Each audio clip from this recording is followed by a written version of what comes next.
Avez-vous déjà remarqué que les personnes les plus intelligentes que vous connaissez ont souvent très peu d'amis? Pas par échec social, pas par manque de compétences relationnelles, mais par quelque chose de bien plus profond et inévitable. Pendant que la majorité des gens collectionnent les connaissances et remplissent leur vie sociale de dizaines d'amitiés superficielles, les esprits supérieurs se retrouvent souvent seuls, entourés de livres plutôt que de personnes. Et cette solitude n'est pas une tragédie, c'est une réalité brutale et terrifiante qu'il faut avoir le courage d'affronter. Arthur Schopenhauer, le philosophe allemand connu pour son pessimisme lucide et sa compréhension brutale de la nature humaine, a passé une grande partie de sa vie à explorer cette vérité dérangeante et inconfortable. Il vivait lui-même dans une relative solitude, préférant la compagnie de son chien à celle de la plupart des humains. Et loin d'être un misanthrope pathologique, il était simplement honnête sur une vérité que personne n'ose dire. L'intelligence crée une forme d'isolement inévitable. Aujourd'hui, je vais vous révéler pourquoi les personnes intelligentes ont peu d'amis. Non pas pour vous faire sentir supérieur si vous êtes seul, ni pour insulter ceux qui ont beaucoup d'amis, mais pour comprendre honnêtement les mécanismes qui rendent l'amitié profonde si rare entre esprits de qualité différents. Si vous avez toujours eu du mal à maintenir de nombreuses amitiés, si vous préférez la qualité à la quantité, si vous vous sentez souvent incompris même entouré de gens, alors ce que vous allez découvrir va transformer votre compréhension de votre propre solitude. Entrons maintenant dans la philosophie schopenhauerienne de la solitude intellectuelle et découvrons pourquoi l'intelligence porte en elle les graines de l'isolement social. Première raison. L'écart intellectuel crée une incompatibilité naturelle. Voici la première vérité brutale que Schopenhauer comprenait. Plus vous êtes intelligent, plus vous êtes statistiquement rare. Et plus vous êtes rare, moins vous avez de chances de rencontrer vos semblables. C'est une simple question de probabilité, aussi froide et indifférente qu'une équation mathématique. Imaginez l'intelligence distribuée sur une courbe normale. La majorité des gens se trouvent au centre, dans la moyenne. C'est là que se forment naturellement la plupart des amitiés, parce que ces personnes se comprennent mutuellement, partagent des intérêts similaires, pensent à des vitesses comparables. Ils parlent le même langage intellectuel et émotionnel. Mais plus vous vous éloignez de ce centre vers les extrêmes de l'intelligence, plus vous devenez isolé. Non pas par choix, mais par rareté démographique. Si vous êtes dans le top 5% d'intelligence, vous ne pouvez potentiellement vous connecter profondément qu'avec 5% de la population. Si vous êtes dans le top 1%, ce pourcentage devient encore plus restrictif. Selon lui, l'homme ordinaire n'a de souci que de passer le temps, l'homme de talent que de l'employer.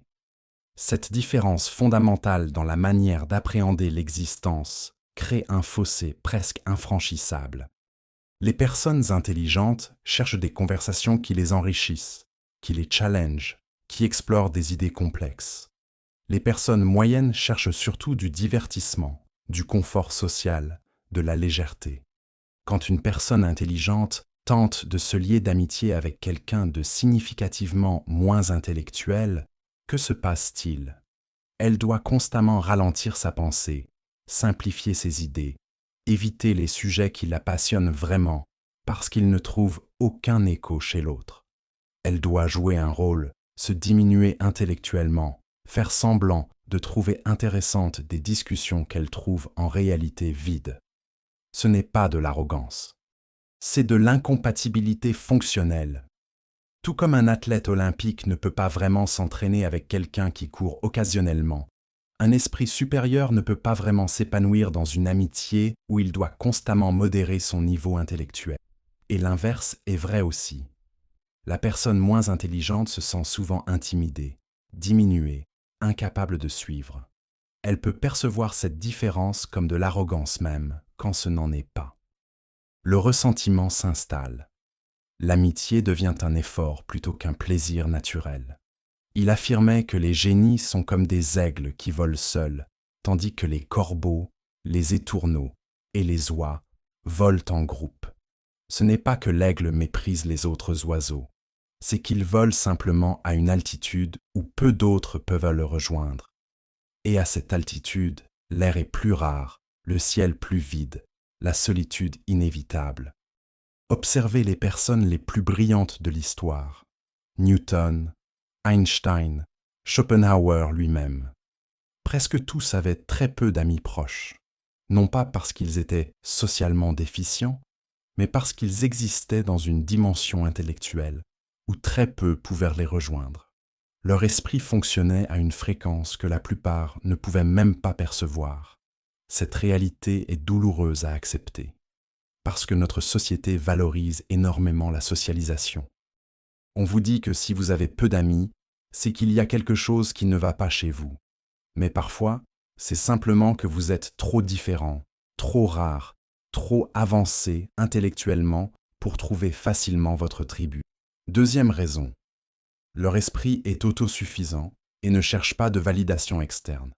Voici la deuxième vérité que Schopenhauer comprenait profondément. Les personnes intelligentes ont une vie intérieure si riche, si fascinante, si complexe, qu'elles n'ont pas besoin des autres de la même manière que la majorité. Leur esprit est comme un univers entier qu'elles peuvent explorer indéfiniment sans jamais s'ennuyer. Pour le philosophe, c'était une différence fondamentale entre les esprits supérieurs et les esprits ordinaires. Il écrivait « Plus un homme possède en lui-même, moins il a besoin du monde extérieur. Les personnes d'intelligence moyenne ont un monde intérieur relativement limité. Elles s'ennuient rapidement seules. Elles ont besoin de stimulation externe constante, divertissement, interaction sociale, activité de groupe. Mais les personnes intelligentes, elles peuvent passer des heures, des jours même, complètement absorbées dans leurs pensées, leurs lectures, leur création intellectuelle. Elles ont des conversations fascinantes avec elles-mêmes. Elles explorent des idées complexes qui les captivent bien plus que n'importe quelle conversation sociale moyenne. Cette autosuffisance intellectuelle a une conséquence directe. Elles ne cherchent pas d'amis par nécessité ou par vide existentiel. Elles ne collectionnent pas les relations pour combler un manque. Si elles se lient d'amitié avec quelqu'un, c'est parce que cette personne ajoute réellement quelque chose de précieux à leur vie déjà riche. Le critère de sélection devient extrêmement élevé. Considérez la différence fondamentale d'approche. La personne moyenne forme des amitiés facilement parce qu'elle a besoin de compagnie, de divertissement, de ne pas se sentir seule. L'amitié est une nécessité sociale et émotionnelle.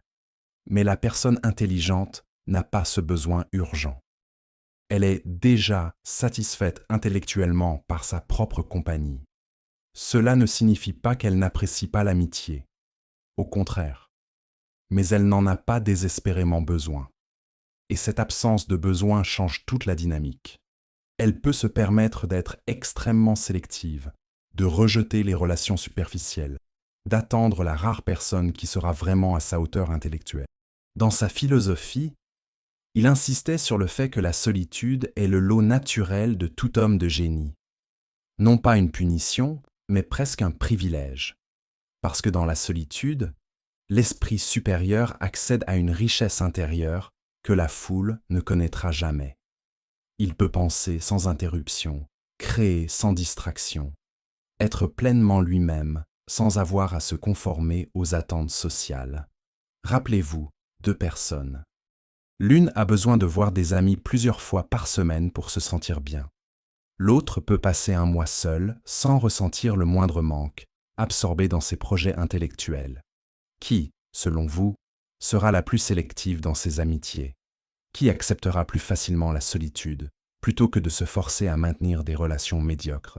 Cette autosuffisance est souvent perçue comme de la froideur ou de l'arrogance par ceux qui ne la comprennent pas. Ils interprètent l'absence de besoin comme du mépris, mais ce n'est pas cela. C'est simplement que la personne intelligente a trouvé en elle-même une source de satisfaction que la plupart cherchent désespérément à l'extérieur. Si vous ressentez cette autosuffisance intellectuelle, si vous préférez souvent votre propre compagnie à celle des autres sans vous sentir seul, abonnez-vous maintenant. Les 3 prochaines raisons vont valider encore plus profondément votre expérience. Partagez dans les commentaires. Combien d'amis proches avez-vous vraiment? Troisième raison. Ils perçoivent trop clairement les défauts et limitations des autres. La bêtise est extraordinairement répandue. Cette citation de Schopenhauer révèle une vérité inconfortable. Plus vous êtes intelligent, plus vous voyez clairement les limitations intellectuelles des autres. Et cette clarté de vision rend l'amitié profonde extrêmement difficile. Les personnes intelligentes ne peuvent pas éteindre leur esprit analytique. Quand elles interagissent avec quelqu'un, elles perçoivent automatiquement les erreurs de logique, les contradictions dans le raisonnement, les opinions mal informées, les préjugés non examinés. Ce n'est pas qu'elles cherchent ces défauts, c'est qu'elles ne peuvent pas ne pas les voir. Regardez autour de vous comme si vous aviez une vision parfaite dans un monde où presque tout le monde est myope. Vous voyez des détails que les autres manquent complètement. Et quand les autres parlent de ce qu'ils croient voir, vous remarquez constamment leurs erreurs de perception. Ce serait épuisant, n'est-ce pas? C'est exactement ce que vivent les personnes très intelligentes dans leurs interactions sociales. Pour le philosophe, cette lucidité était à la fois un don et une malédiction. Il voyait la médiocrité intellectuelle partout autour de lui, l'incapacité de la plupart des gens à penser profondément ou avec rigueur. Et cette perception rendait l'amitié presque impossible avec la majorité. Comment se lier profondément avec quelqu'un dont vous voyez constamment les limitations intellectuelles? Cela ne vient pas d'un désir de juger. C'est automatique, involontaire. Tout comme un musicien professionnel ne peut pas s'empêcher d'entendre les fausses notes, un esprit supérieur ne peut pas s'empêcher de percevoir les faiblesses intellectuelles. Et cette perception crée une distance, une impossibilité de vraiment respecter intellectuellement la personne. Or, l'amitié authentique requiert le respect mutuel. Comment respecter profondément quelqu'un dont vous voyez clairement les limitations intellectuelles? Comment vous ouvrir émotionnellement à quelqu'un dont les opinions vous semblent constamment superficielles ou mal fondées? Il y a aussi un autre aspect douloureux. Les personnes intelligentes voient également leurs propres défauts avec une clarté brutale. Leur esprit analytique ne leur épargne pas eux-mêmes.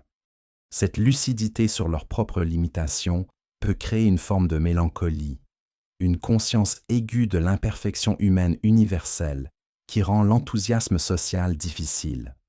Observez les interactions sociales typiques. Elles sont remplies de platitudes, d'opinions recyclées sans examen critique, de pensées de groupe, de conformisme intellectuel. Pour quelqu'un d'intelligent, c'est comme assister à une pièce de théâtre où tous les acteurs récitent mal leur texte. On peut sourire poliment, mais l'appréciation authentique est impossible. Schopenhauer lui-même évitait délibérément la plupart des interactions sociales. Non pas par misanthropie pure, mais parce qu'il trouvait la majorité des conversations intellectuellement vides et donc émotionnellement épuisantes. Il préférait la solitude enrichissante à la compagnie appauvrissante. Cette raison est particulièrement difficile à admettre publiquement parce qu'elle semble arrogante. Mais c'est une réalité vécue par beaucoup de personnes très intelligentes. Elles ne choisissent pas de voir ces défauts. Elles ne peuvent pas les ignorer. Et cette perception constante crée une barrière naturelle à l'amitié de masse. Mais cette lucidité ne s'arrête pas à percevoir les défauts des autres. Elle s'étend à quelque chose d'encore plus isolant. Quatrième raison. La profondeur de leurs intérêts exclut la majorité. Et maintenant, nous arrivons à une raison souvent négligée. Les personnes intelligentes développent des intérêts si profonds, si spécialisés, si complexes que très peu peuvent en les partager. Et l'amitié, dans son essence, repose sur des intérêts communs, sur la capacité de partager des passions. Selon le philosophe, les esprits supérieurs sont naturellement attirés par des sujets complexes, philosophie, science, art, littérature classique, idées abstraites. Ils ne s'intéressent pas superficiellement à ces domaines. Ils plongent profondément. consacrent des années à maîtriser des subtilités que la majorité ne remarquera même jamais. Mais voici le problème. Plus vous vous spécialisez intellectuellement, plus votre cercle de personnes capables de partager cette passion se rétrécit. Si vous êtes passionné par la philosophie de Kant, combien de personnes dans votre entourage peuvent avoir une conversation stimulante sur ce sujet? Si vous étudiez la physique quantique, combien peuvent vraiment comprendre votre enthousiasme? La personne moyenne a des intérêts plus accessibles: sport, célébrité, divertissement populaire, potins sociaux. Ces intérêts créent facilement des connexions parce qu'ils sont largement partagés. Vous pouvez discuter du dernier match de football avec des millions de personnes, mais essayez de discuter de la phénoménologie de Husserl et voyez combien d'oreilles attentives vous trouverez. Il affirmait que les génies et les personnes ordinaires habitent des mondes différents, même quand ils occupent le même espace physique. Le génie vit dans un monde d'idées, de concepts abstraits, de beautés intellectuelles que les autres ne perçoivent même pas. Il est comme quelqu'un qui voit en couleur dans un monde de daltoniens. Cette différence d'intérêt n'est pas simplement une question de goût. C'est une incompatibilité fondamentale dans ce qui donne du sens et du plaisir à la vie. La personne intelligente trouve profondément satisfaisant de passer une soirée à lire un traité philosophique complet. La personne moyenne trouve cela ennuyeux à mourir et préfère regarder une série télévisée. Comment former une amitié profonde quand vos sources de joie, vos passions, vos intérêts fondamentaux sont totalement différents? Vous pouvez être poli, cordial, mais l'amitié authentique nécessite un terrain commun. Et plus vos intérêts sont élevés et spécialisés, moins ce terrain existe. Considérez les conversations que vous avez avec la plupart des gens. Combien de fois pouvez-vous vraiment parler de ce qui vous passionne profondément? Combien de fois devez-vous garder pour vous vos véritables centres d'intérêt parce que vous savez que personne ne comprendra ou ne s'en souciera? Dans sa vie, Schopenhauer a trouvé plus de compagnonnage intellectuel dans les livres que dans les humains. Les grands penseurs du passé, accessibles par leurs écrits, étaient ses véritables amis.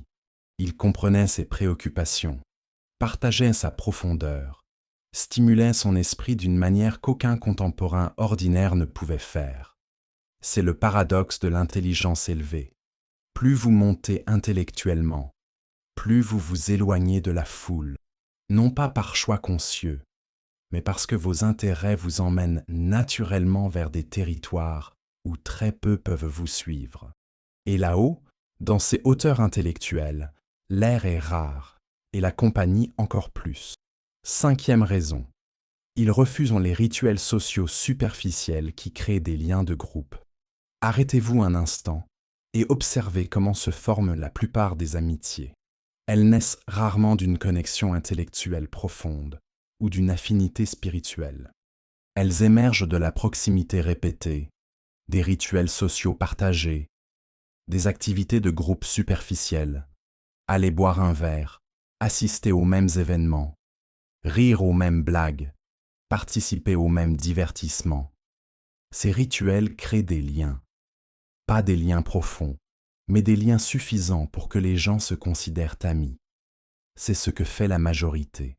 Elle construit des amitiés par accumulation d'interactions sociales, légères, plutôt que par connexion substantielle.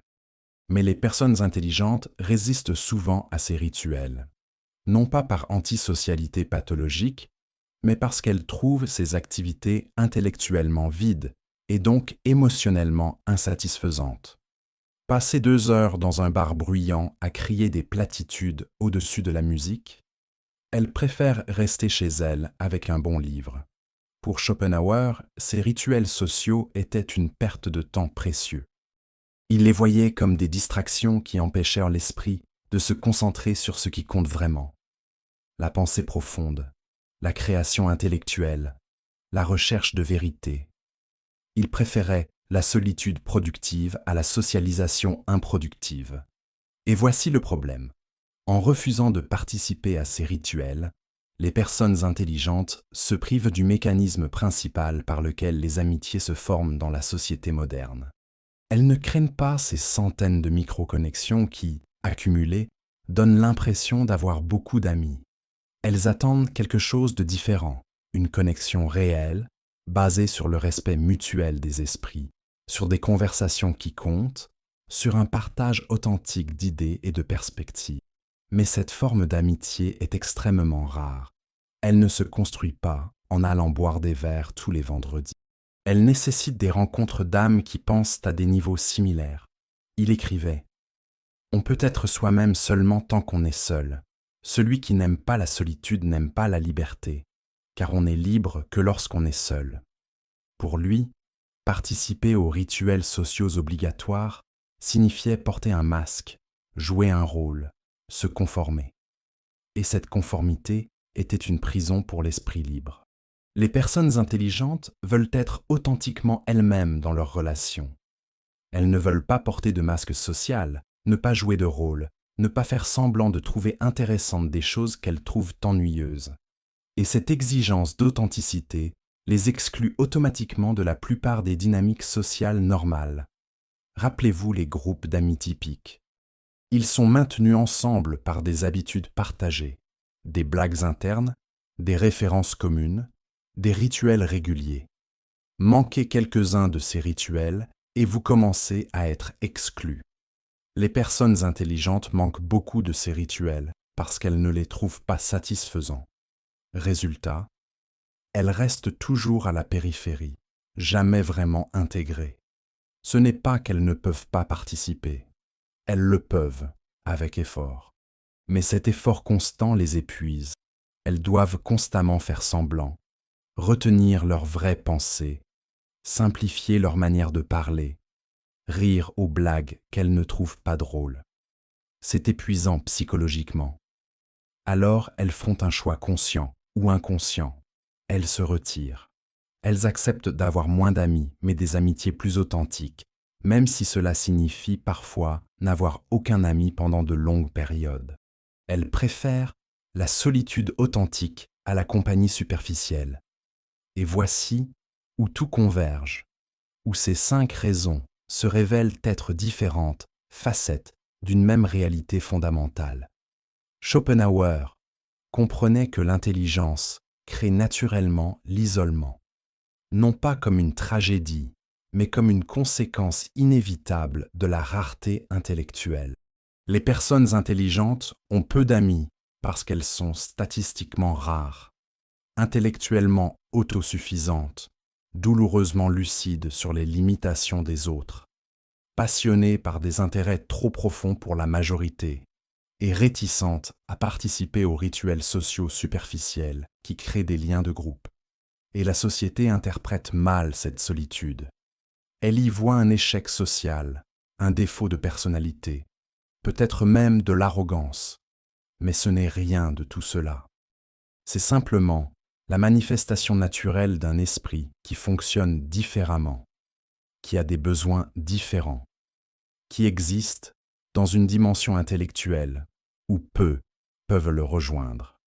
Dans sa philosophie, Schopenhauer offrait une vérité libératrice.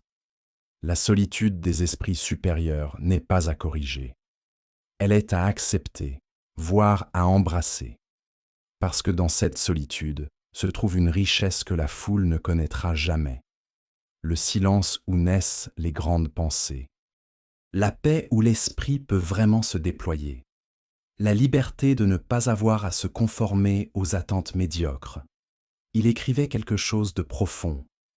L'homme intelligent aspire à l'absence de douleur et non au plaisir.